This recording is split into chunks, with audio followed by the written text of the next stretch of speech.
It complements analyst notebook, which a broader sense of information that enable the analyst to add more on data that it's analyzed through analyst notebook. Anakapa-ke ila isiza khona-ke lowo owumhlaziyi-ke ukuthi abe esengeza-ke kwi-data leyo azobe ehlaziya noma esebenza ngayo. Yes. And the last one, 2.13, is Anakapa aim, which is kuleyo esichaziwe noma umsebenzi wami-ke uhlanganisa phakathi-ke ukuthathwa, ukuphenya, kanye futhi-ke nokuveza-ke noma ukuthola kwe-data etholakala kuyona-ke i-media ababiza ukuthi i-electronic, kanye Management Analysis Center, individual structure information systems, kanye futhi-ke nemalungelo abantu nesiphoyisa, human rights and policing, i-learnership program yobuseshi noma emaphoyiseni, ama-mobile forensic abizwa ngokuthi XRY, kanye futhi-ke nokutholakala noma ukubuyiselwa kwedatha naloko kubizwa ngokuthi easy recovery, kanye futhi-ke namacala-ke anobulelesi noma i-cause-ke ephathelene namacala obulelesi, i-Anakapa, i-analyst notebook, kanye ne-Anakapa aim.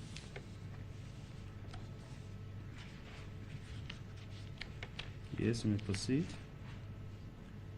On 2014, on the 27th of the 10th month, I received a telephonic request of assistance from Lieutenant Colonel Nettling as per Vosloorus case 636 of 10/2014 to assist in downloading the data from 6 cell phones.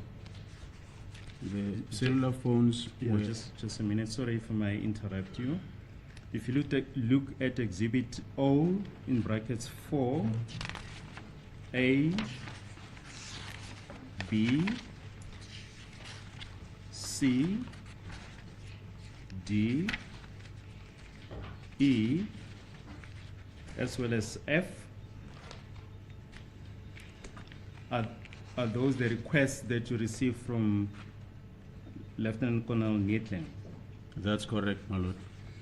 Lana ke fundeka ngalendlela nge-27 zika October 2014 ngathola ke ucingo noma isicelo ke senziwa ngocingo ukuthi ngilekeleleke esisuka kuyena uLieutenant Colonel Nettling mayelake ne-Vosloorus case 636/10/2024 ukusiza ke noma ukulekelela ukuthini ku-downloadwe i-data noma imininingwane kuma-cellphone awu-6 bese buzwa-ke kunalama exhibits ala ngasemuva-ke exhibit O, A, start from A now.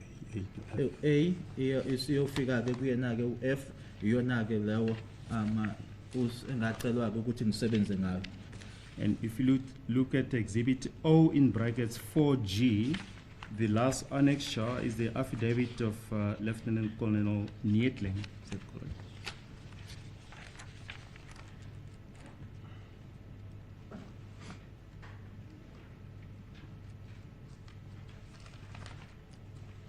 Do you see that? Yes, I can see that.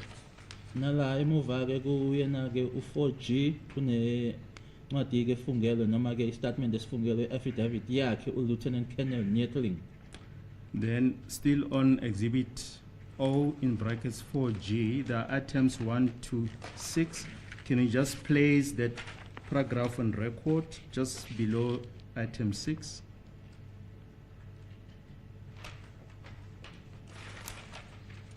That starts with contacted. I contacted Sergeant Mushwana to collect the phones so he could do forensic downloading of the phones. I handed over to him after midnight, the 27th, at Vosloorus subs. Lana-ke ngacela noma ngase ngixhumana naye-ke uSergeant Mushwana ukuthi-ke azolanda ama-phones ukuze azokwazi-ke ukuthi enze ama-download awo ama-cellphone lawo ngamnikeza ke angawandlulisela kuyena amafoni emuva ke kokuthi kushaye u12 ebusuku eVosloorus noma epolice station yaseVosloorus. And who is he referring to here? Sergeant Mushwana? He is referring to me. Lana ke ukhuluma ngami uma ethi wandlulisela ku Sergeant Mushwana. Thank you. Can you go back to your affidavit then?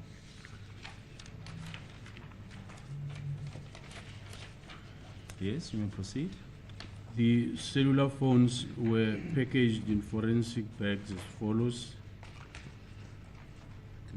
Forensic bag number PA 500 208 779 containing one Samsung S3. Number 2, Sorry, if you go again, sorry, to exhibit O in brackets 4G. On those items 1 to 6, which one is that? The last page.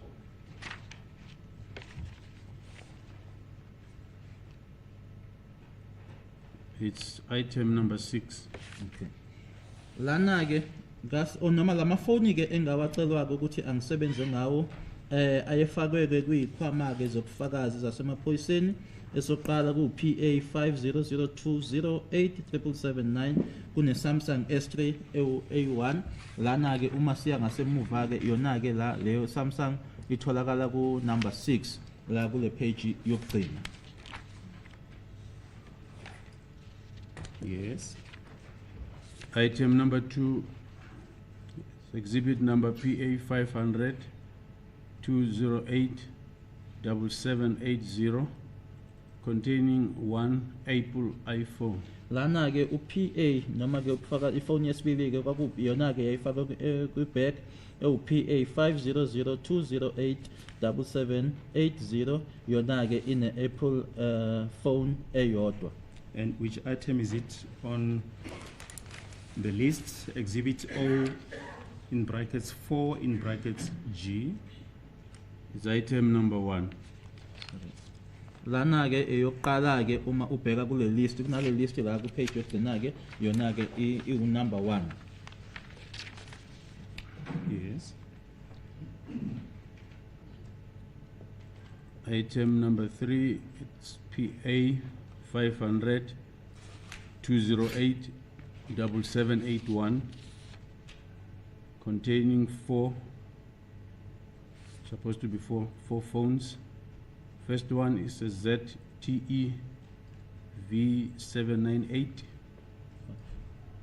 795, sorry, Nokia N8, BlackBerry Curve, and Apple iPhone. Ku number 3 ke i-forensic bag yona ke yayine number PA 5002087781 yona ke inamafoni awu4 iZTE V795 iNokia N8 iBlackberry Curve kanye ke neApple phone. And which items are they on the list? Exhibit O in brackets 4G. Is item number 2, item 3, item 4, and item 5. Lana ke kule list yama-phones ela ngasemuva ke number 2, u3, u4 kanye no5. Yes, you may continue. Paragraph 4. The forensic bags were sealed and I broke open the seals to resume with my investigations. Leyikhwama ke zobufakazi zasemaphoyiseni engayithola kwakuyikhwama ke ezayivaliwe ngase ngiyivula ke mina ke ukuze ngiqale ngophenyo lwami. I opened a folder in forensic computer called Vosloorus case 636/10/2014. Ngase ngivula ke ifolder ku forensic computer ebizwa Vosloorus case 636/10/2014. I connected a forensic data cable into the Samsung S3, Apple iPhone, BlackBerry Curve, ZTE Vodafone V795, which I must clarify to the court that I've done this individually. Then link the cell phones with XRY device through a data cable and connect the XRY device to my computer through the data USB cable.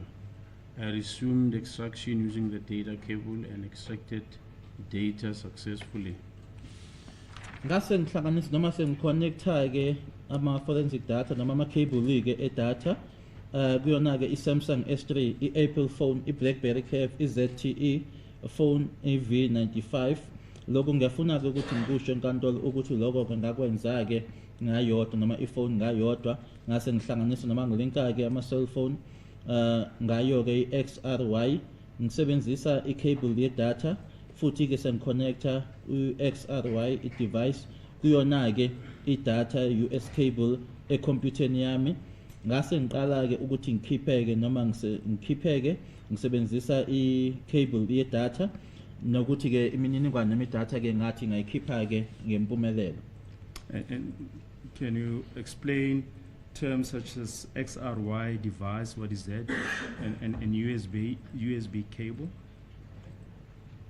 The XRY device is a device that is provided by MSAP, which is a company that provides downloading equipment for the police.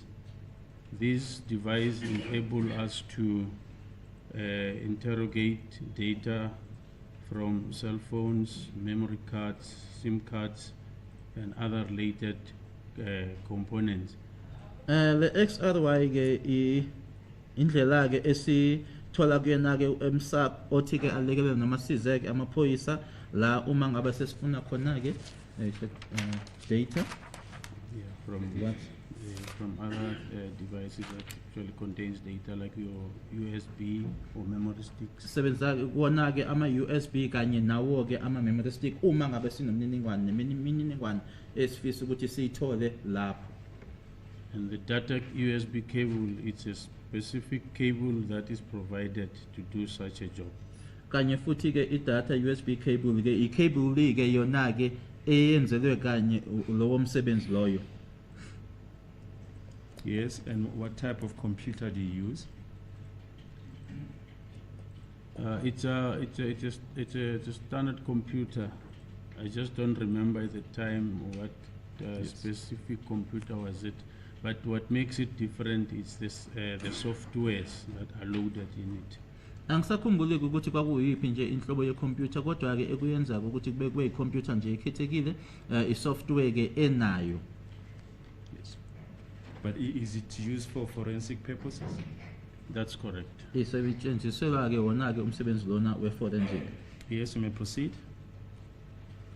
I further proceeded with the same process in respect of the Nokia N8, but the cable extraction process failed to extract data from the device because the cellular phone software was not compatible with the XRY software and could not read the data. Ngase ngiqhubeka ke ngaleyo nqubo leyo ke ngokumayelana nayo ke iNokia N8 kodwa ke icable lena eyasetshenziswa ke ayizange iphumeleleke noma ikwazi ke ukuthi ikwenze noma itholeke imininingwane noma idata kuleyo cellphone ngoba ke leyo cellphone leyo isoftware yayo yayingahambisani noma ingahambelani nayo ke isoftware ye XRY ukusho ukuthi ke ayizange ikwazi ke ukuthi ifunde noma ithole imininingwane kuyona. To whom did this device belong? The device belonged to Miss Zandile Khumalo. Yes. Yona ke leyo phone leyo iNokia N8 kwakuyi phone yakhe uZandile Khumalo. As per exhibit O in brackets 4 in brackets C.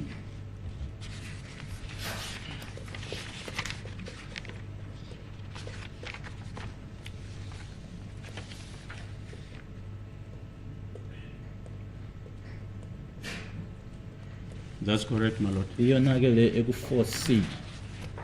Yes, you may proceed.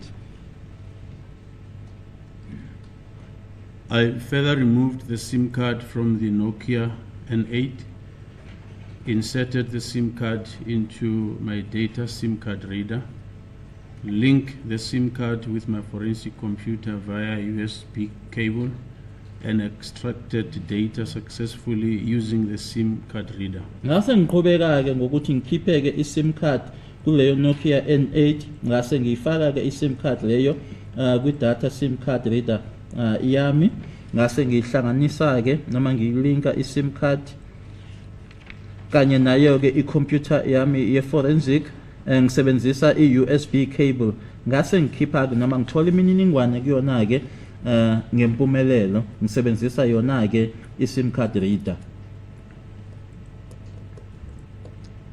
Shall I proceed? Yes. The Apple phone packaged in serial bag number PA 500 208 7781 could not be downloaded because the PIN was active and not provided because it belonged to the deceased. Okay. I-Apple phone yona-ke eyayifakwe kule bag enenumber ewu-PA 50020087781 yona-ke akuzange kwazekeke ukuthi i-download ngoba i-PIN yakhona yayisasebenza, futhi-ke angizange ngiyithole noma itholakale i-PIN ngoba ifone leyo kwakuyifone kamufi.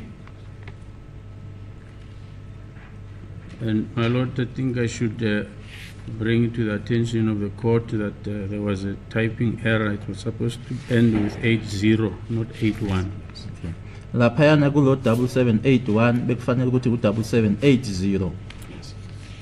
Indeed, if you look at exhibit O in brackets 4 in bracket G, the last page, you've already indicated that it's item number, which one on the list? Item number 1. Yes. Yona-ke item 1 kuleya list-ke yama-cell phones esemuva. Yes, and just place that exhibit back number that you've just corrected. It's PA 500 208 7780. Nayo-ke le number engikhuluma ngayo PA 5002087780. Yes, we may proceed. And we see in exhibit O in brackets 4 in brackets F,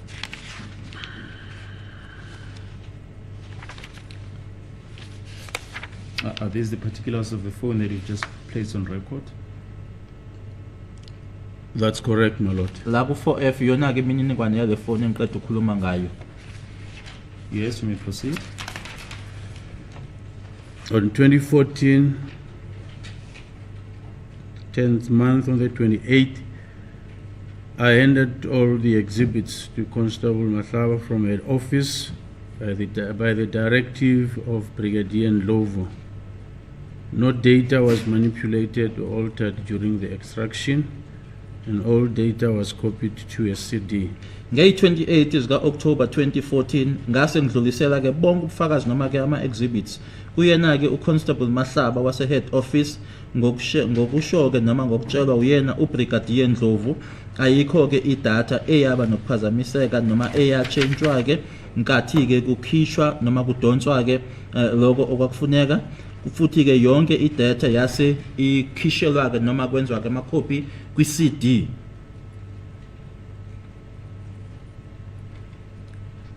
Yes, you may proceed. And attached is data CD with a unique mark Vosloorus 636/10/2014, copy of the front page of the XRY report. Kulokhu-ke kuhlanganiswe-ke idata i-CD noma idata CD ene-unique noma-ke ene-mark noma uphawu-ke elulodwa uVosloorus 636/10/2014. Ikopi yakhona-ke ku-front page yawo-ke umbiko i-XRY.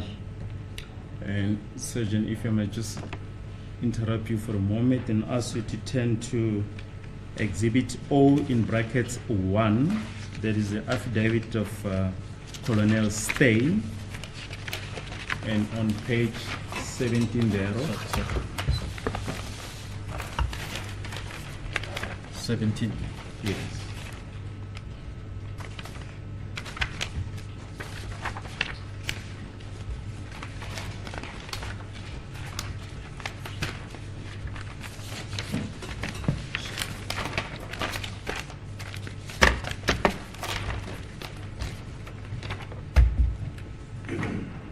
Can you just identify that document for the court?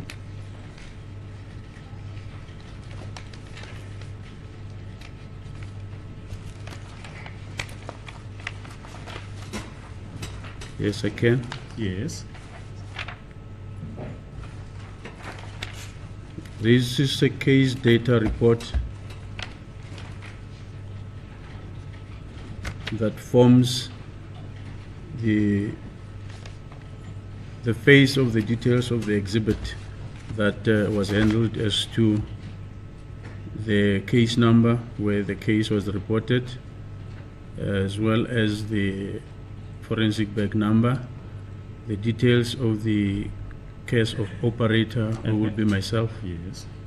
as well as the type of device that was handled, the serial number of the device or the IME number, as well as the cell phone number, and the details of the person that the device belongs to.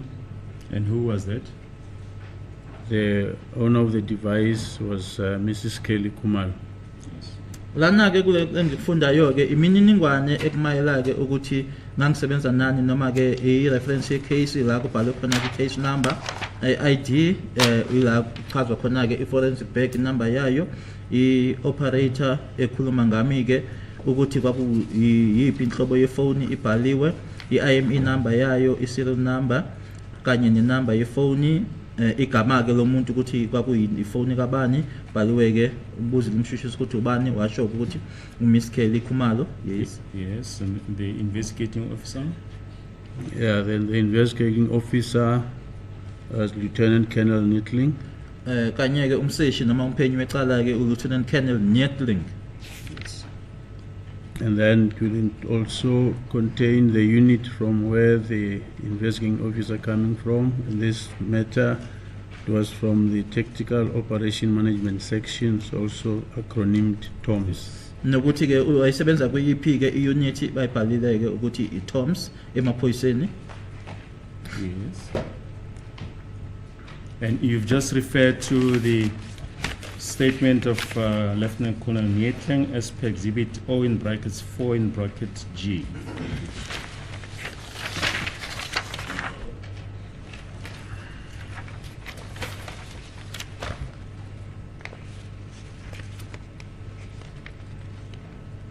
Is that correct? Yes. Ngikhulumile ngaso ke i-statement sakhe uNietling sona ke lapho Exhibit O 4G. Yes. And that next block, what does it represent? On the case data report. This one.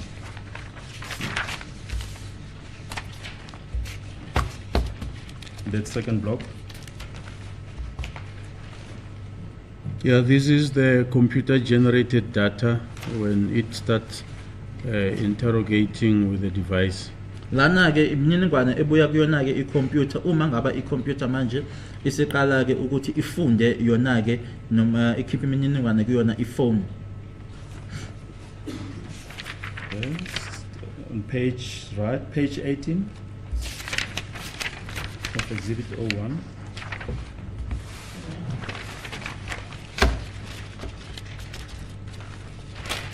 Just read that portion during cell phone download.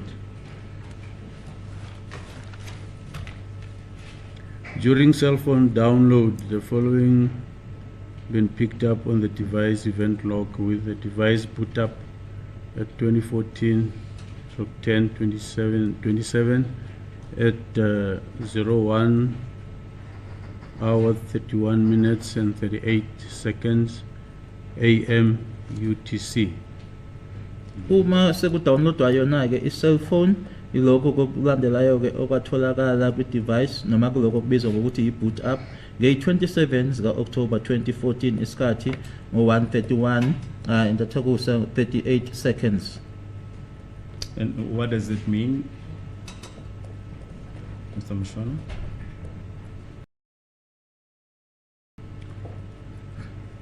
Can you be specific with your question? Yes. Why did the device had to be booted up? A boot up, it's simply a restart. Ukuma sikhuluma ke boot up i-cellphone ukusho ukuthi uyiqala kabusha. Maybe it was on and you switch it, or it was off, you switch it on. And the second meaning of this would be when we are doing downloading of cell phones, you have to install drivers on the cell phone so that there can be communication between the cell phone as well as the XRY machine. Lana ke ukuthi mhlasimbe ke i-cellphone yayicishiwe ke manje ke isiyaphinda futhi ke i-switcher on ke nokuthi futhi ke kufanele kwazi ke ukuthi kube khona ke ukuxhumana nokukhulumisana ke noma ke uconnector phakathi kwayo ke i-cellphone kanye futhi ke nayo i-XRY. So what we do, we will activate USB debugging so that we can be able to download the phone. Lana ke sothi sisebenzisa lokho abakubiza ngokuthi ke ubhaka noma ke i-debugging yayo i-USB. So in this process, it will upload Android, and then it will create a backup. Lana ke izothi ke iba isivula ke yona ke u-Android futhi ibe se ivula ke noma idala ke i-backup. So during that transition period, the cell phone actually will go into a dead mode, which means it will be off, and then when the backup is finished, it will actually kicks on and it's on automatically, so that it's also a boot up. Lapho ke i-cellphone yona ke isizoba iyayicisha yona ke manje uma sekwenzekile lokho konke ke lokho i-backup ibisi ibuya ke futhi i-switcher ke kubizwa lokho ke ukuthi i-boot up.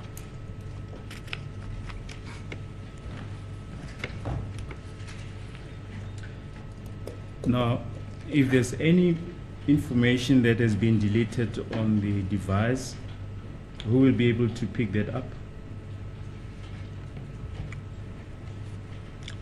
It will depend on the software that it's utilized by the XRY or the extracting program. Lo ukuthi ke kunemininingwane engasekho ke noma edilithiwe ukuthi lokho kuzotholakala kanjani ke lokho ke kuzoba ukuthi ke i-XRY software noma ke iprogram esetshenziswayo ke iyiphi. Yes. So if it's able to extract deleted data, it will be able to do so. If it can't, it won't be able to. Uma kuwukuthi ke lokho ke okungasekho ke manje noma sekudilithiwe ke ekwisimo sokuthi iyakuthola iyakwazi ukubuyisa izokwenza. Uma kuwukuthi ke ayikho kwisimo sokuthi kubuyiseke okudilithiwe angeke kwenze. But was it part of your mandate to check if there's any deleted information? Yeah, usually we have to check that. Ngokwenjalo ke into naleyo kufanele siyibheke ukuthi akukho yini okucishiwe ke noma okudilithiwe. Yes, were you able to, what was your finding in this regard? Or let's put it this way, did you check for that in this specific matter? I didn't. Kuleli ke iqala ke angizange ngikubheke lokho ukuthi kwakhona yini okwakudilithiwe.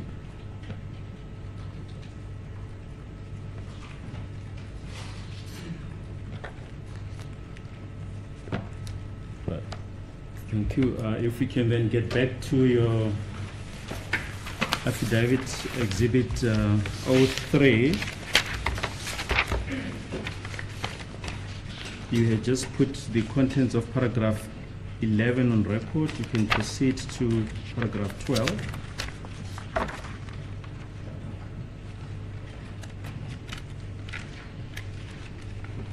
Okay, while the exhibit was at TPSI Gauteng, it was kept under lock and key and no one tampered with the cell phones.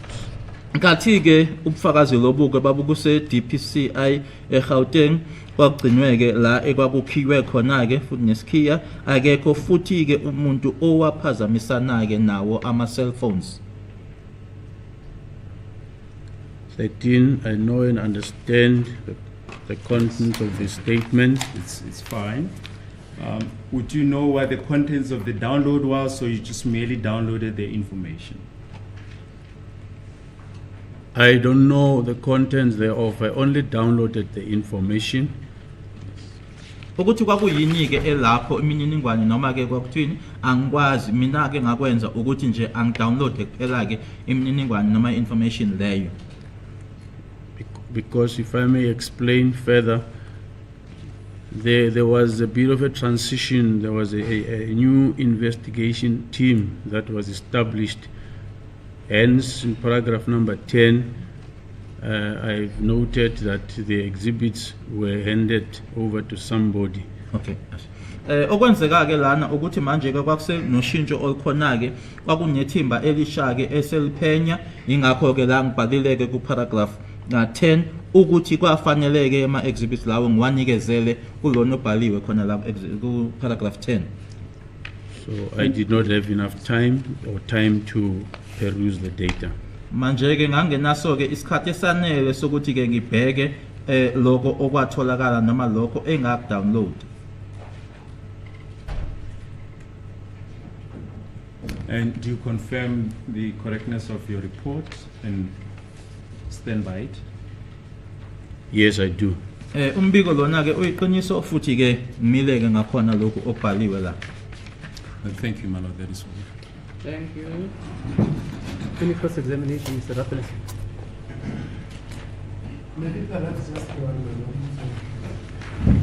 Sir, good morning. Morning, sir. At paragraph 3 of your affidavit, you stated that you received a telephonic request for assistance from Lieutenant Colonel Nyetling, correct? That's correct, my lord. Iloko okubhaliwe lana ukuthi ngathola ke isicelo ke ngocingo esuka kuyena ke uLieutenant Colonel Nyetling. And then who then physically gave you the forensic bags as itemized in 3.1, 2, and 3 to you? It is Colonel Nyetling. Kwakuyena ke uColonel Nyetling owanginikeza ke lama bags ke nanje ngoba ebhaliwe lana ayevaliwe analo ubufakazi ngaphakathi. And at paragraph 6 thereof of your affidavit, the Samsung S3, Apple iPhone, BlackBerry Curve, ZTE, were you then provided with the passwords or PIN codes to these phones in order for you to do the downloading?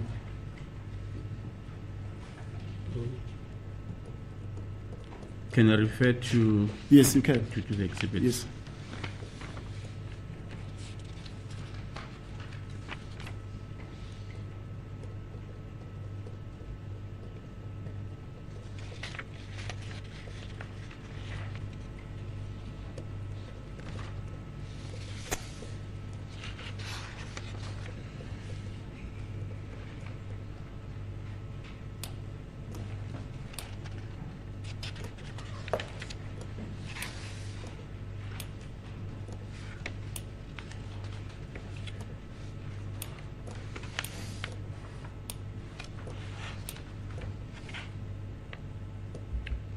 What's the problem?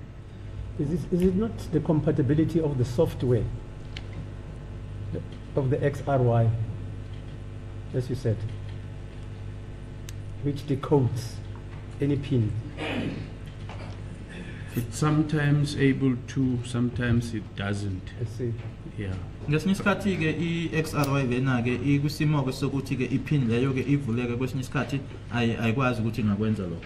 Because the basis of my, especially with respect to paragraph 6 and paragraph, the cell phone belonging to the deceased, it was an iPhone, and Logwe Twala's phone we see on paragraph 6 in terms of the exhibits was also an iPhone. So what I want to know is that all these phones in paragraph 6, were they pin locked or were you provided with the pins? Because the other one for the deceased, you couldn't do the extraction and downloading because it was pin locked. Okay, I think, my lord, with regard to Tumelo's phone as well as Longwe, They had provided the pins Themselves. to Lieutenant Colonel Nettling. They themselves. Yeah. Okay. Ngokumela nayo ke ifone kaTumelo kanye nayo ke ifone kaLongwe bona ke ibona ke abanikezela ngama-pins ama-phone abo kuyena uLieutenant Colonel Nettling. As the court pleases, my lord, those are the questions. Okay. Thank you. Yes, sir. Just one. Sir, good morning again. Good morning, sir. Thank you. Let me tap into your knowledge here. You are saying in paragraph 4 that the forensic bag were sealed and you broke them open. You broke the seals to resume with your investigations. That's all? Correct. Ngishilo ukuthi ikhwama lezo bufakazi noma lamabheki ke avula yimi ukuthi ngizoqala ngophenyo. Now, as I'm saying, I just want to tap into your knowledge as a forensic expert and or an analyst. Why is it imperative that exhibits that are picked up at scenes, they should always be put into forensic exhibit bags, and that those bags should be properly sealed, and the seals thereof can only be broke open by the analyst who's going to do the tests on those items which are in those bags? Is to preserve the originality of the exhibit and make sure that it is kept as it is. Imbangela ke ukuthi kungani kufanele uma ngabe kutholakala ubufakazi kwindawo yesigameko ukuthi lokho ke okuqoshiwe ke noma ukutholakele kufakwe kulama forensic exhibit bags abese futhi ayavalwa ke ukugcina ke ukuthi lokho okutholakele ukuthi uma sekufika kuloyo ozosebenza ngako akuthole kuleso simo leso esasingako nkathi kutholakala khona kwindawo leyo yesigameko.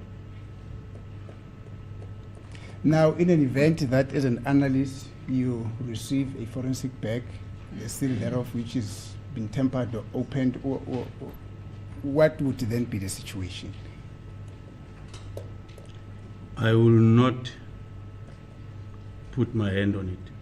Uma kuukuthi nakuke ke ngiyakuthola ubufakazi le bag ke efika ngayo ke ngiyabona ukuthi ivuliwe ke noma kukhona ke okwenzakele kuyona angeke ngiyithinte nokuyithinta.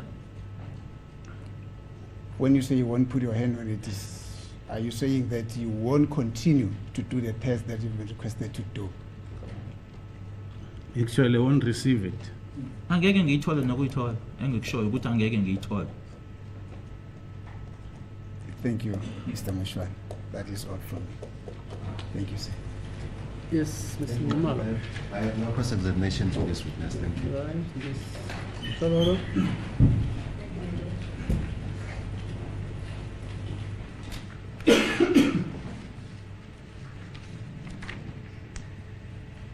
Mr. Mushwana, you testified that you received the devices as per paragraph 3 of Exhibit 03. Is that correct? That's correct, my lord. Amafoni angawathola yiwona ke la abhaliwe lana ke ku paragraph 3 kwakhe ke exhibit 03. Okay. You received them from who? Colonel Nettling. Wathola kuyena uKolonel Nettling. Okay. Were they sealed? Yes. Wathola evaliwe noma sealed. What was the seal back number of those devices that you received from Colonel Nettling? Should I go through them again, my lord? Because I think it has been dealt with, I thought. Maybe you can just refer me to a paragraph. Maybe I missed it. If it's there in your affidavit. Is it there in your affidavit? Yes, it is. The sealback number? Yes, Paragraph 3. Paragraph 3. Is that not so, sir? that is correct, my lord.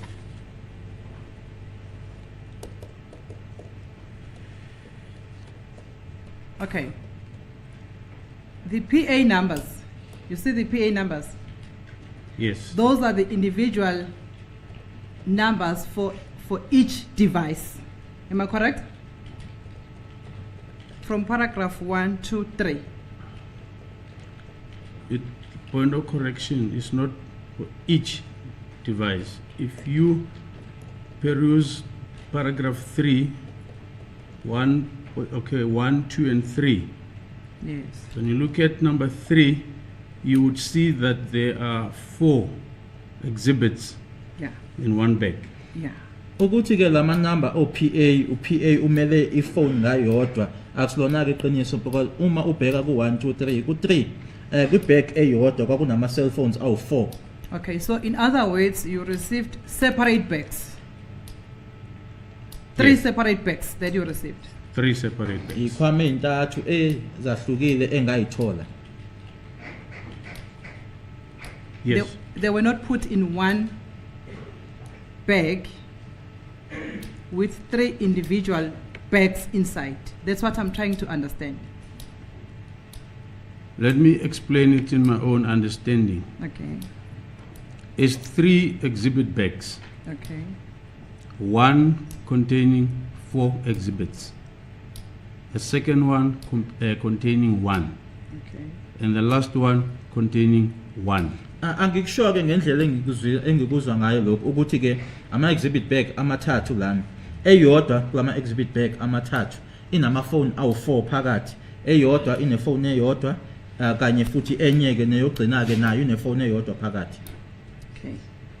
The one in paragraph 3 contained 3 devices. Am I correct? 4 devices. That's correct. Yeah. Is that the procedure that in one bag 4 devices will be put in one bag instead of putting them each separately on each seal bag? It depends on the availability of exhibit bags at the time. If you can have each cell phone in one bag, you will do that. Okay. Lana ke kuya ngokuthi ke ngoba lana ubuza ke ukuthi inqubo yini yasemaphoyiseni ukuthi ufake ke ama phone awu 4 ku bag eyodwa lokho ke kuya ngokuthi kunama bag noma ke ikhwama ezanele yini. But let's answer the question. I did not ask the reason why all these were put in one bag. I said, is it the procedure of the SAPS that the exhibits will be mixed in one exhibit seal bag? On cell phones, they can be mixed. Uma kuya noma uma kukhulunywa ke ngama cell phones uyakwazi ke ukuthi ngabahlanganisa kwi forensic bag eyodwa. Okay. And then you received them on the 27th of October, is that correct? Yes. Onke lama phone ngawathola nge 27 ka October. And when were they analyzed? Are you the one who analyzed them?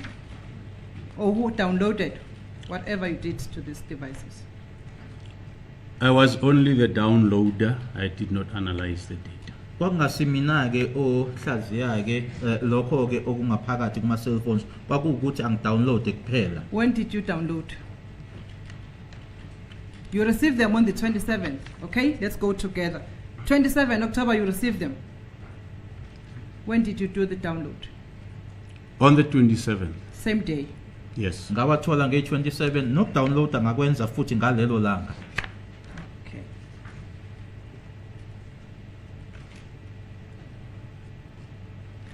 From these devices that we have mentioned in paragraph 3, the problem you only had was in respect of Nokia N8. Is that correct? N8, you see paragraph 7. Yeah. That you failed to extract from the device. That's the only device that gave you problems. The rest you were able to download. That's not correct. Okay, what is the correct position? Akusilona ke iqiniso ukuthi N8 kuphela ke yanginikeza inkinga. I mentioned to the court that in respect of the deceased phone, I could not download it because it has a PIN code. Ngikushilo ke la enkantolo ukuthi ifone yakho umufi angizange ngikwazi ukuthi nayo ngisebenze ngayo ngoba ke yayine PIN code. Okay, so it's the one referred to in paragraph 7 and the one referred to in paragraph 9. Those are the two that you couldn't access the downloads. Yes, that's correct. For the first. Ilawo mabili ke amafone engazange ngikwazi ukuthi ngisebenze ngawo. Okay. The one for the deceased is the one that is referred to in paragraph 9. Am I correct? Correct. ile khulunywa ngayo ku paragraph 9 ekamufi. Were you then at a later stage be able to download the deceased cell phone? No. Akukho ke la kamuva ke ngakwazi ukuthi ngisebenze ngayo noma ngidownload ekamufi. At all? At all. Angikaze nje. I see from exhibit 04G, paragraph 3, you see that affidavit for Andre Nittling. I don't know what, or Lieutenant Colonel. You see that paragraph? You read into the record that paragraph 3.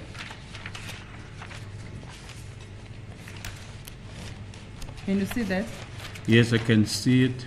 Okay, those are the cell phones that you received. That's correct. Lana ke ku paragraph 3 kuyona ke affidavit yakhe uKennel Nietling iwona ke ama phones lana achaziwe engawathola. When I'm now trying to compare it with your paragraph 3 of your affidavit. Am I correct? Yeah, you're correct. Okay. So these are the cell phones for all the people who were inside the house when the incident took place, besides the deceased. From, if I read the names of the people there. That will be your knowledge. I don't have knowledge of that. Ukuthi ke ama cell phones abantu lana ababephakathi ke endlini ngaphandle kwakhe ke umufike ulwazi onalo wena mina ke anginalo lo lwazi. After you have done the downloads, you downloaded from the device into the disk. Am I correct? Yes, you're correct. Okay, download ukusuka ke ku phone ukuya ke ku disk.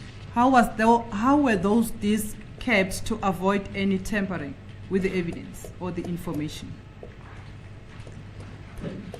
I think I've outlined to the court that I had to hand this thing over. It was done on the 27th, and the following day I had to hand it over.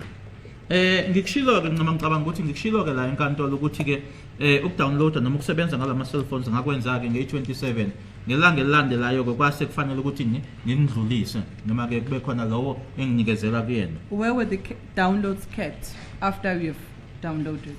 That's what I'm trying to find out. Where they kept to avoid the tampering with the information that we have downloaded. I understand they were in your possession, but where were they kept? How? Can I clarify this? The issue of tampering with XRY related data, your lordship, is impossible. Yeah, I know that. Yeah, it's impossible. Angikusho nje lokho ukuthi ke kube khona ke ukuphazamisa ke noma ukwenza nje lokho engafanele ukuthi kwenziwa ke ku data ehambisana nayo XRY into nje engenzeki. How is it impossible? Where were they kept? Where were they kept to avoid any tampering? Because you know, you understand it better, and you are saying it's impossible. Why you say it's impossible? It's because of what? It's an encrypted document that you cannot access and alter information. I-document lena ke ongakwaziyo ukuthi ungafinyelela kuyona ke futhi ube usuya change ke noma ushintsha imininingwane noma information ekuyona.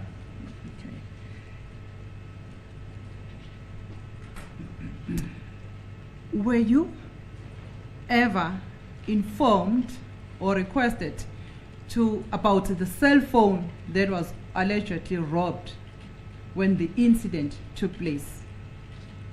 Were you ever informed that there is a cell phone that was robbed, but we also want you to trace or do whatever in your investigation as the police? I understand you were still a police by then. I would not understand what will inform the investigators to let me know about that, because that was not my terrain. Okay, were you informed or not? I was not informed. Angazi-ke ukuthi kwangaba yini eyayingabangela abaphenyi noma abaseshiki balo icala ukuthi bangaziseke noma bangitshele nge-cellphone entshontshiwe ngoba-ke akusiwona umsebenzi wami futhi-ke abakazi nje bangitshele ngayo. From your duties that you were conducting, is it possible under your duties to be able to trace the data information without having a device?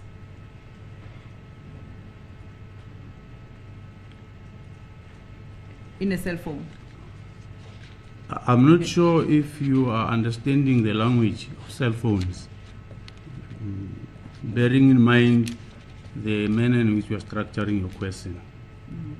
Mase ngibheka-ke indlela-ke umbuzo wakho ubeka ngayo-ke ukuthi ngakwazi yini ukuthi ngathola imininingwane noma idatha ye-cellphone. I-cellphone ingekho phambi kwami, angazi noma ukuthi yini inkulumo noma-ke i-language lena yama-cellphone uyayilandela yini. In other words, what I want to find out from you is that if a person says the cell phone has been robbed in a crime scene, this is the number, this is the type of the device that has been robbed. Do you understand that? Yes, I follow you. Can you be able to trace any data information on that device when it is not there with you?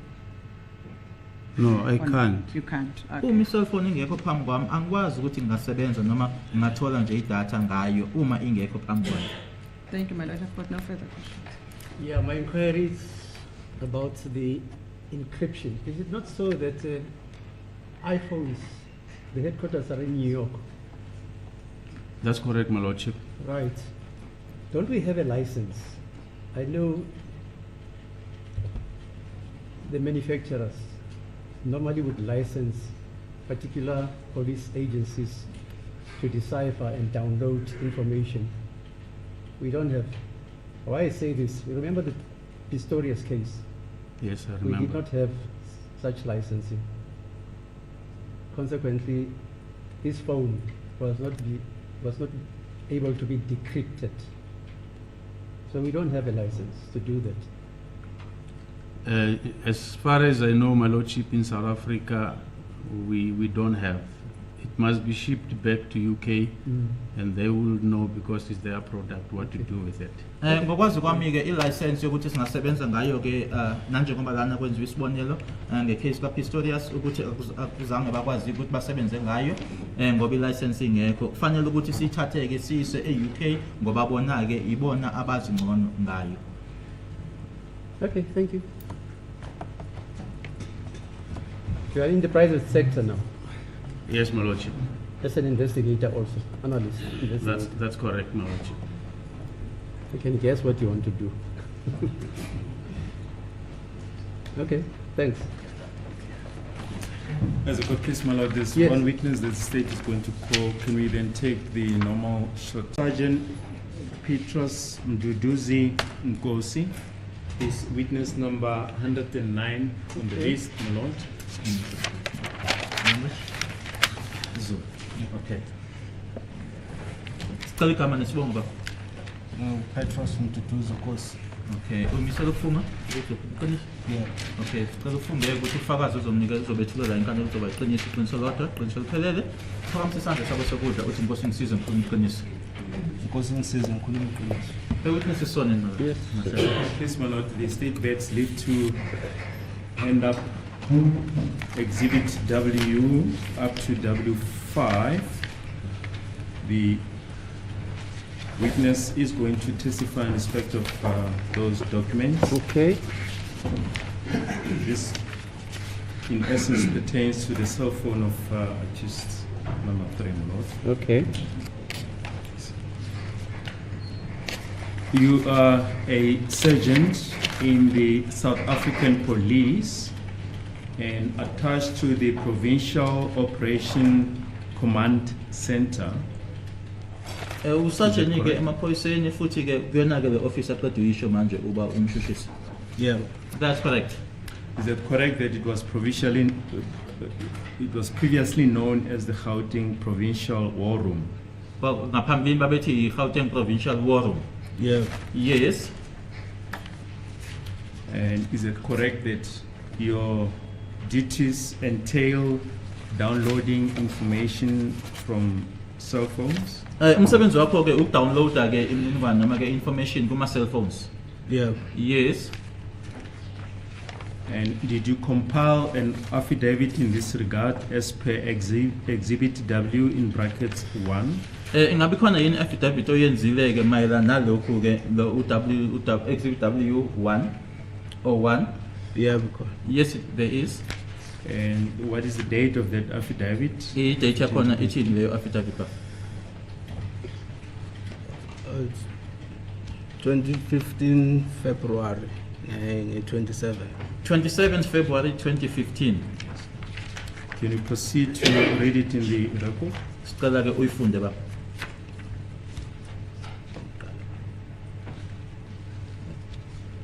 Yeah. You can start there where it says you are stationed at Gauteng Provincial War Room. Station. Okay. Okay. I'm stationed at Gauteng Provincial War Room, number 1 Caroline Street, Brixton. Telephone number 0112481019. Ngisebenza ke eGauteng Provincial War Room se 1 Caroline Street eBrixton, number 0112481019. Yebo. My duties entails seizure, investigation and production of data from electronic devices as well as rescue of deleted data. I have completed the following courses. Singawafunda. 2.1 Basic Police Training, When was that, Sergeant Nkosi? When did you complete the basic police Le training? isekuqaleni wayenza nini i-basic police training? 2005. 2005. Yebo. 2.2 Electrical Engineering, N3. 2.3 Detective Learning Program. 2.4 Street Survival Level 1. 2.5 XRY Foundation Training. 2.6 XRY Intermediate Training. Lana ke umsebenzi wami ke uhlanganisa ke ukuthatha ke uphenyo kanye futhi nokukhipha ke i-data kuona ke ama-device ama-electronic kanye futhi ke nokubuyisa ke i-data ke eqishiwe noma edilithiwe. Ilama training nama ama-course alandelayo engawenza i-police training i-basic kanye futhi electrical engineering no N3, i-detective learning program, i-street survival level 1, i-XRY foundation training kanye XRY intermediate training.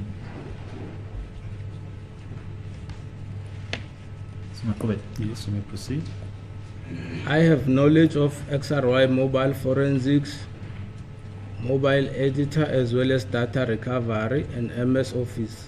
XRY mobile forensics and mobile editors softwares are used to extract data from cell phones, memory cards and SIM cards without tampering with the data.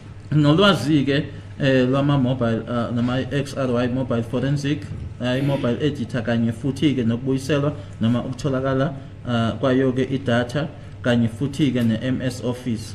I-XRY mobile forensic kanye ne-mobile editor i-software yakhona ke asetshenziselwa ukuthola ke noma ukukhipha ke imininingwane noma i-data kuma cell phone, i-memory cards kanye nama SIM card ngaphandleni kokuthi ke kuphazanyiswe ke noma kube khona ukuphazamiseka kwayo i-data leyo. Yeah. You may proceed.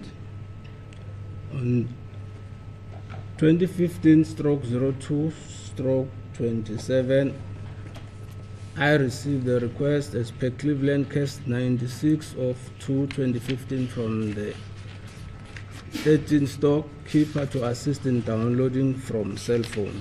Ngeyi-27 February 2015 ngathola ke isicelo mayelana necala ke lase Cleveland eli-96/02/2015 kuyona ke i-13 store noma ke istolo ke siyi-13 noma ke umgcini wakhona ke ukuthi ngilekelele ekudownloadeni kwi-cell phone. Yes, if I can ask you to turn to Exhibit W in brackets 4.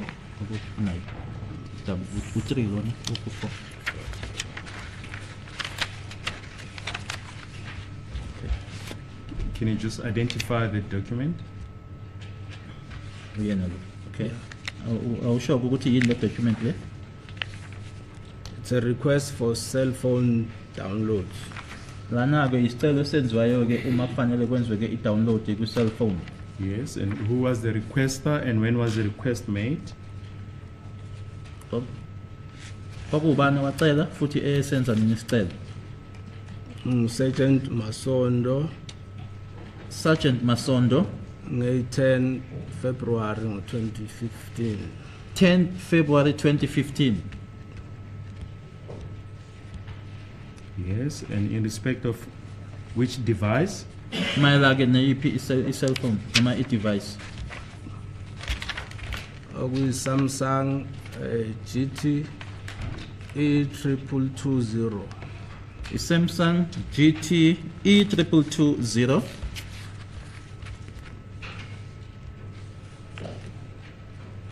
And the number thereof? Number yayo, The cell phone number? noma cell phone number. It was 072 766 8169. I-number ke leyo cell phone kwaku 072 766 8169.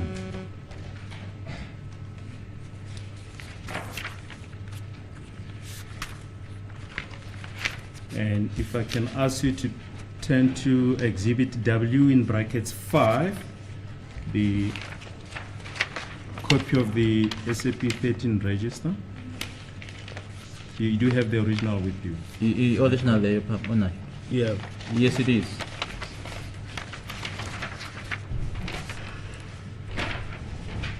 Can you just place the particulars of Exhibit W5 on record? Ungafunda ke imininingwane elapha ku yona ku W5 le.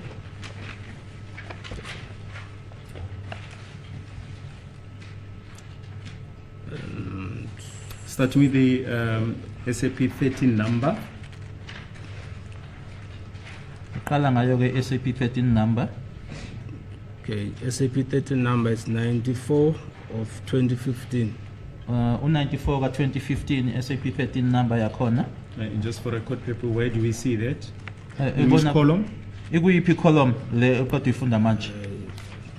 Yokuqala, number 1. The first column, number Yes. 1. Yes. Yebo.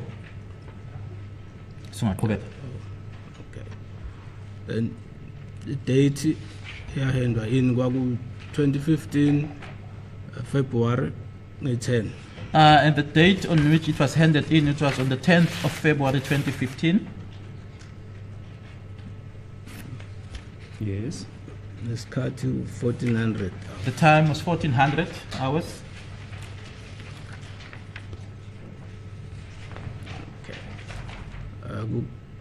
Column 2 kune station. Column 2, the station is mentioned. Yes. Cleveland 96 of 2 2015. Cleveland 9602 of 2015. And Charges? the charge was possession of unlicensed firearm and ammunition. Lapho ke icala welithweswa ke kwakutholakala nesibhamu ngongekho emthethweni kanye futhi nezinhlamvu. Yes. Next column.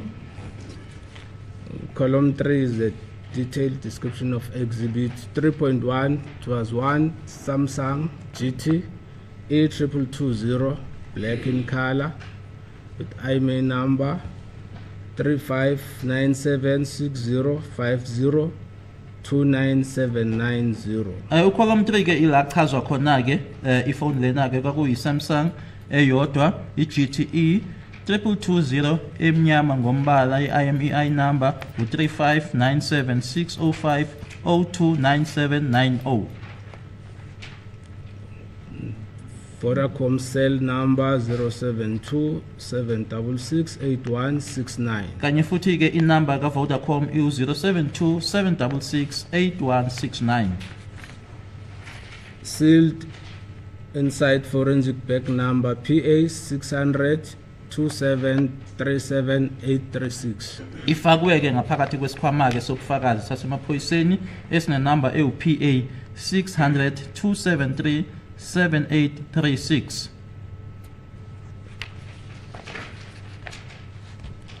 Yes, next column. Elandelayo-ke Column 4, 4.1, it was handed in by Detective Sergeant Masondo of PIU. eyandluliselwa-ke noma eyafakwa uyena uDetective Sergeant Masondo oqhamuke ku-PIU. 4.2 seized from the suspect. Ku-4.2 kwachazwa-ke ukuthi yatholwa-ke noma yathathwa kumsolwa. Yes. And 4.3, the name of the owner Mthobisi Gadla Mncube. Igama-ke lomnikazi uMthobisi Gadla Mncube. Date of birth 1985 of 0304. Owazalwa ngo-1985 0304. Yes.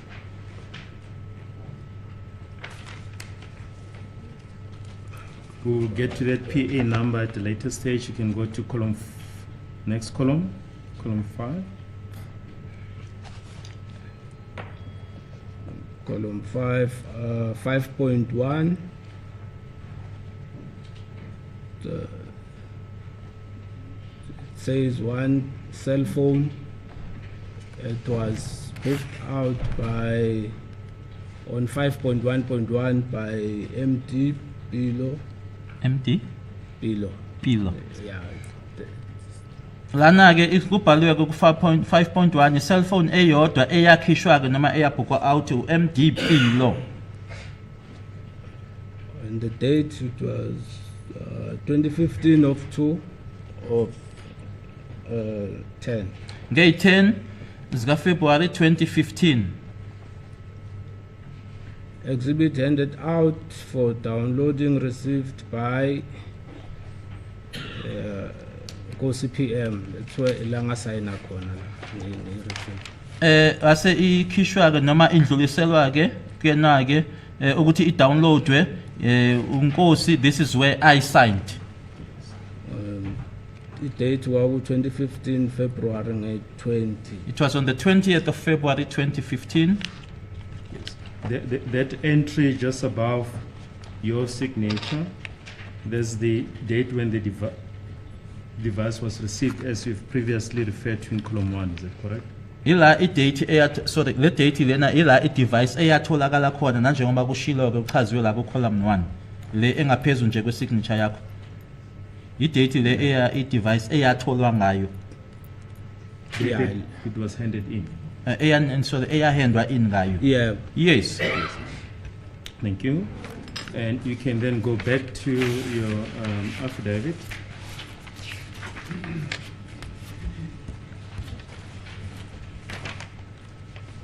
You were on paragraph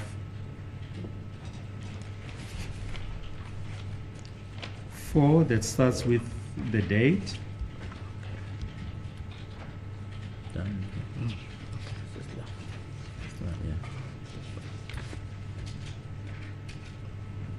You can proceed on So 2015 to 27. He's right there already. Yes. Is that date correct there? Iyona-ke i-date le yangayi-27 zika-February 2015. I-right leya date. Or date engenza ngayo downloading le. This is the date on which I did the downloading. And when was the request received? Yona-ke i-request wayithola nini? Ngay 20. On the 20th.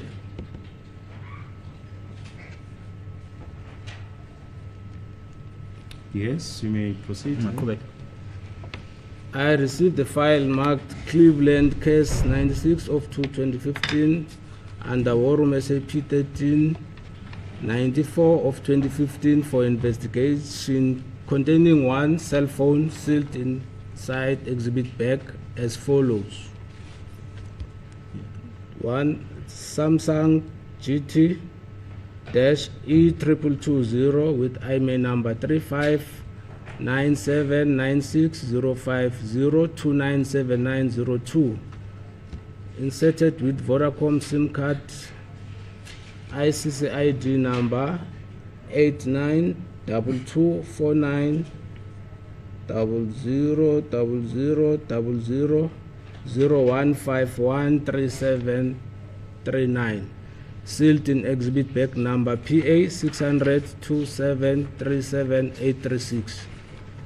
Ngathola ke le file ephawuliwe noma emakiwe ke uCash 9602-2015 ngaphansi kwayo ke iWaruma SAP 1394-2015 ukuthi ke ngenze uphenyo eyayine cellphone eyodwa ke eyayivaliwe ke ngaphakathi noma ifakwe ivaliwe ngaphakathi ku-exhibit bag ekuyi Samsung GT E2220 ene IMEI number ewu 3597960502979002 kune SIM card ke ngaphakathi ka Vodacom ine ICC ID number ewu 892249000001513739 kune exhibit bag ke ewu PA 600-2737-836. Yes, if I can ask you to turn to Exhibit W in brackets 5, the SAP 13 register. Can you just identify where that exhibit number appears that you've just placed on record? Ikuphi ke le exhibit number oqeda uyifunda manje lapho kwi SAP 13 leyo? Column 3 ku 3.1. It's on column 3, 3.1. Thank you. You can proceed with your affidavit. I opened a folder in forensic computer called Cleveland Case 96 of 2015. I removed the above mentioned handset and SIM card and connected to XRY forensic software via cable, and SIM card reader and data was extracted as follows. Ngase ngivula ke ifolder kuyona ke iforensic computer ebizwa uCleveland Case 9602-2015. Ngase ke ngikhipha ke le handset ke echaziwe ke la ngaphezulu kanye futhi ne SIM card ngase ngiconnecta kuyona ke iXRY forensic software ngisebenzisa yona ke i-cable kanye futhi ne SIM card reader ngase ke kutholakala ke idata noma imininingwane ke elandelayo. Yes, you may proceed. It's one Samsung GT E2220 with IMEI number 3597960502979002. Handset, memory card and SIM card extracted successfully and sealed in new forensic bag number PA 3000366709. Samsung GT E2220 ene IMEI number ewu 3597960502979002 yona ke i-handset noma ifoni ke i-memory card kanye futhi ke ne-SIM card zakhishwa ke ngokuyimpumelelo zase zifakwa ke kwentsha ke noma i-forensic bag noma ke isikhwama sobufakazi esinenumber ewu PA 3000366709. If I can once again ask you to turn to Exhibit W in bracket 5, if you can just indicate where that exhibit bag number appears. Le bag number le uyichaze lapho ukuthi kuphi nendawo. Column 4. It's on column 4. Right at the end. Yes, thank you. You may continue with your affidavit.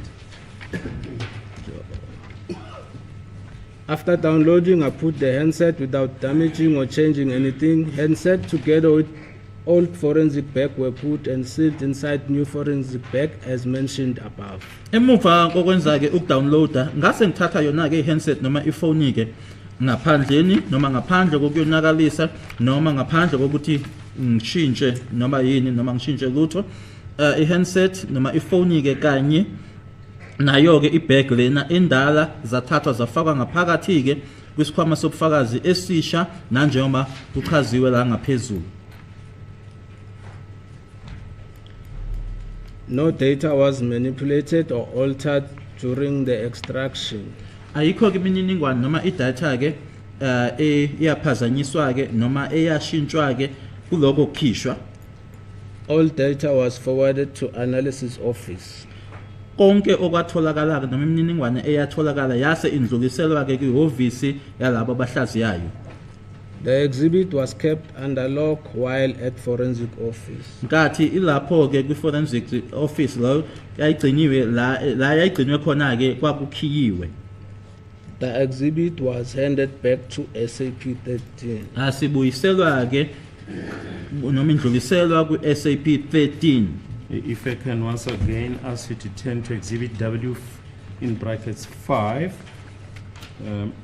Is there any indication as to when it was returned into the SAP 13 store? Sibonise lapho ke ukuthi ila isho khona ke ukuthi yabuyiselwa nini ke ku-SAP 13. Column 5. In column 5, Ekugcineni laphayana, received back by, then wasayina.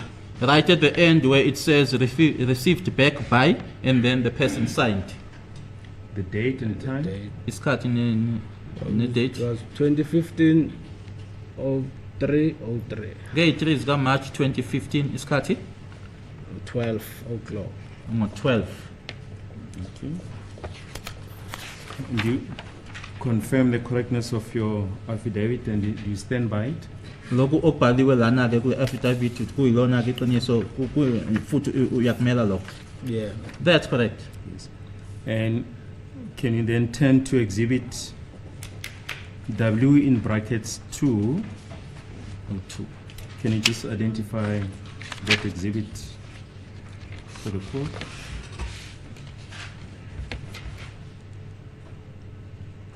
Kuyini lokho? It's an investigation diary. I-diary ke iyophenyo le W2. Yes.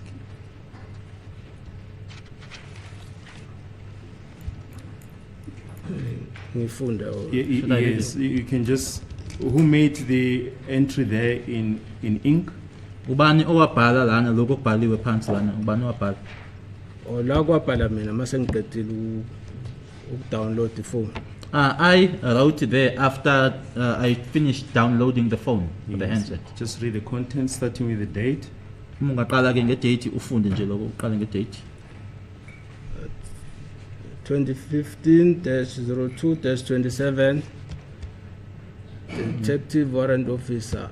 Number 1, file and phone received. Phone downloaded successfully. Data to be forwarded. Statement attached. Kongoyi 27 zika February 2015 Detective Warrant Officer ifile ke kanye nefone zatholwa noma zafika ke ifone ya downloadwa ke ngempumelelo idata izondluliselwa ke futhi ke istatement siyingxenye. Yes, and whose signature appears there? Ubani wasayinda? It's mine. And then just maybe finally, if you can identify exhibit W in brackets 3.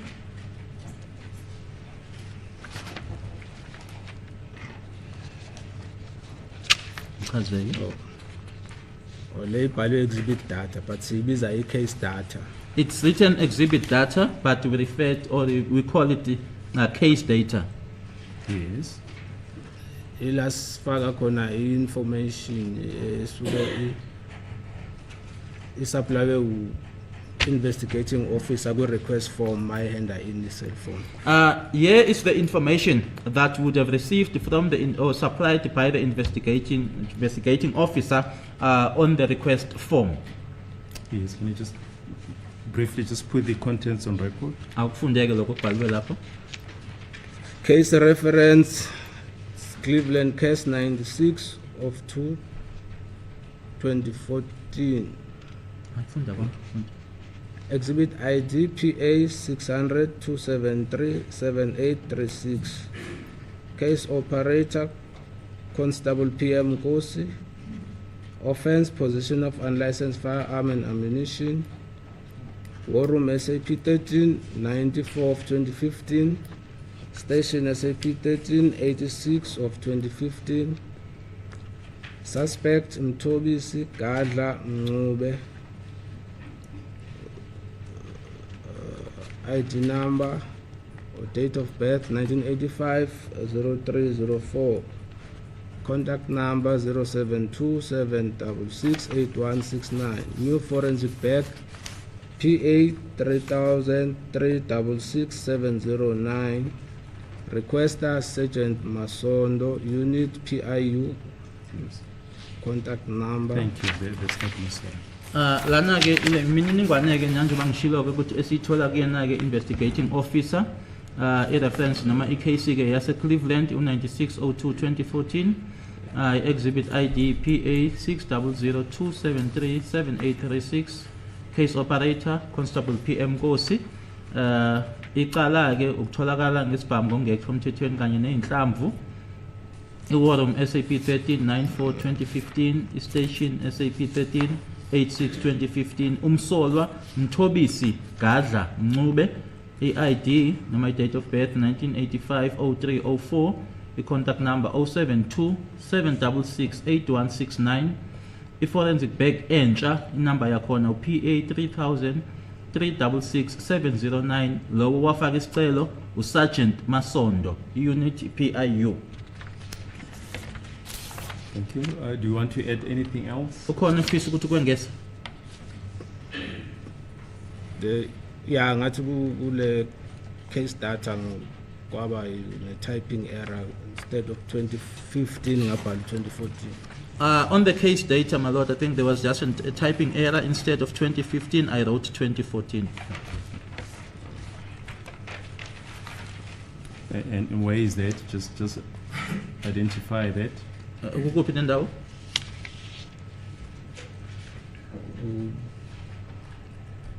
Case data like case reference. Right at the top where it says case reference. Yes, just put the correct case reference on record. Phinde usho uthi kwakumele ukuthi yipi right? Cleveland case 96 of 2 2015. Cleveland case 9602 of 2015. Thank you, my lord. That is all.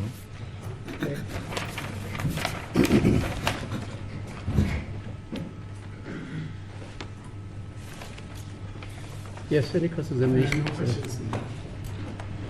Mr. Mason? But no questions, ma'am. I have no cross-examination. Thank you. Ma'am? No questions, my lord. Okay, thank you.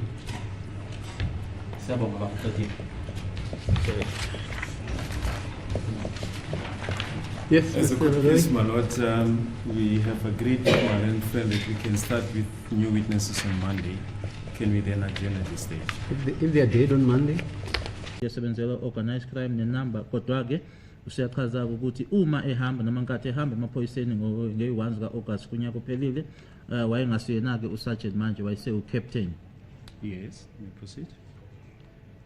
My duties entail seizure, investigation, and production of data from electronic media, as well as rescue of deleted data. I have 15 years of experience in the police service. I have completed the following courses. Just a minute. No, you can read. Okay, yes, we may proceed. Okay, basic policing training, 2.2 national diploma, it's national teachers diploma, sorry. Just if we can just go back to 2.1, when did you complete your basic police training? The year 2000. Le basic police training echaziwe lapho ngayenza ngo-2000 Yes. ngonyaka ka-2000. Yes, we may proceed. 2.3 is national diploma in policing. 2.4 is crime management analysis center. 2.5 is individual structure information systems. 2.6 is supposed to be human rights and policing. 2.7 is detective learnership program. 2.8 is XRY mobile forensics. 2.9 is data recovery and easy recovery. 2.10 is serious and violent crime investigators course. 2.11 is anakapa. And just explain what is anakapa? Anakapa is an analytical course whereby it complements analyst notebook, which a broader sense of information that enable the analyst to add more on data that it's analyzed through analyst notebook. Anakapa ke ila isiza khona ke lo owumhlaziyi ke ukuthi abe esengeza ke kwi data leyo azobe ehlaziya noma esebenza ngayo. Yes. And the last one, 2.13, is anakapa AIM, which is a plus course on anakapa science. Anakapa AIM ke yona iseyukongeza ke kuleyo esichaziwe noma ese anakapa. Umsebenzi wami ke uhlanganisa phakathi ke ukuthathwa, ukuphenya kanye futhi ke nokuveza ke noma ukuthola kwe data tholakala kuyona ke imedia ababiza ukuthi electronic kanye futhi ke nokuthola idata noma ke imininingwane ingasekho noma ke edilitiwe neminyaka ewu15 emaphoyiseni nalama course alandelayo engiwenzile okubizwa ngokuthi i-basic police training, i-national diploma yobuthisha, i-national diploma emaphoyiseni, i-crime management analysis center, individual structure information systems, kanye futhi ke nemalungelo abantu nesiphoyisa, human rights and policing, i-learnership program yobuseshi noma emaphoyiseni, ama-mobile forensic abizwa ngokuthi XRY, kanye futhi ke nokutholakala noma ukubuyiselwa kwedatha naloko okubizwa ngokuthi easy recovery, kanye futhi ke namacala ke anobulelesi noma i-course ke ephathelene namacala obulelesi, i-anakapa, i-analyst notebook kanye ne-anakapa AIM.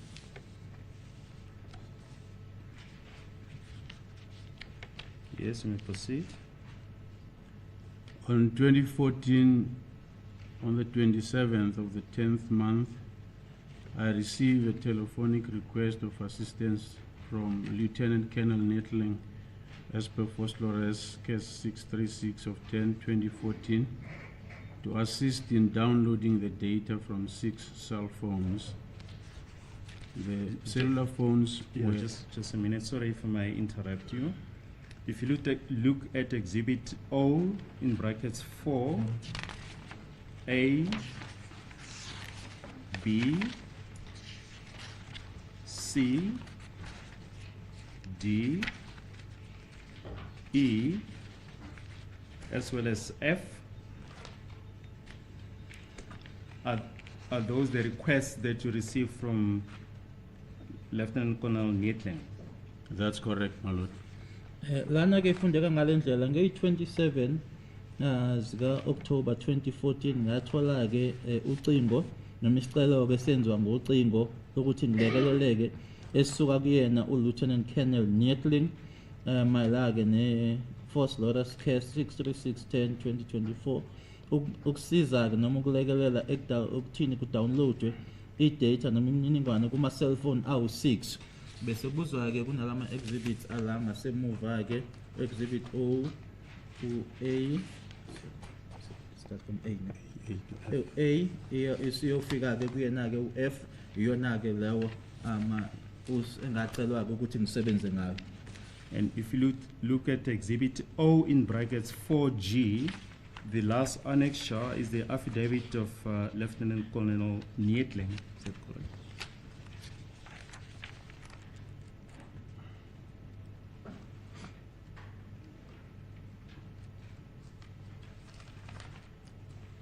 Do you see that? Yes, I can see that. Nala emuva ke kuyena ke u4G kune ncwadi ke fungelo noma ke statement esifungelo affidavit yakhe uLieutenant Colonel Nettling. Then still on Exhibit O in brackets 4G, the items 1 to 6. Can you just place that paragraph on record just below item 6?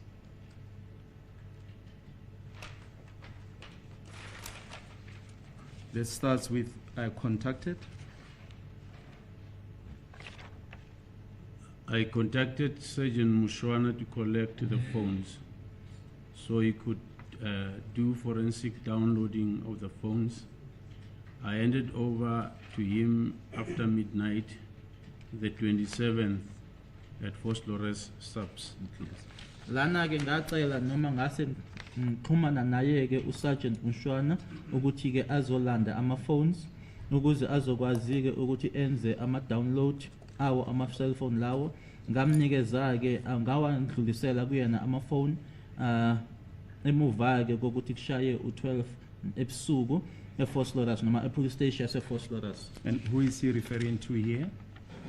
Sergeant Mushwana?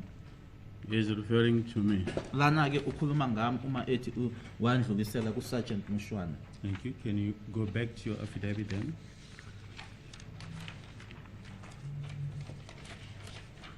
Yes, you may proceed.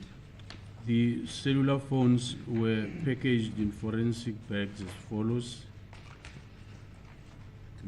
Forensic bag number PA 500 208 779, containing one Samsung S3. Number 2, Sorry, if you go again, sorry, to exhibit O in brackets 4G.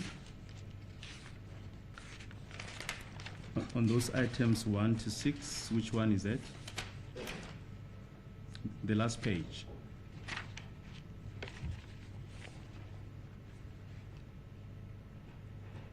it's item number 6. Lana ke gas onoma lama phone ke engawacelwa ukuthi angisebenze ngawo ayefakwe ke kuyikhwama ke zobufakazi zasemaphoyiseni esoqala ku PA 5002087779 kune Samsung S3 A1. Lana ke uma siya ngasemuva ke yona ke la leyo Samsung itholakala ku number 6 la kule page yokugcina. Yes. Item number 2,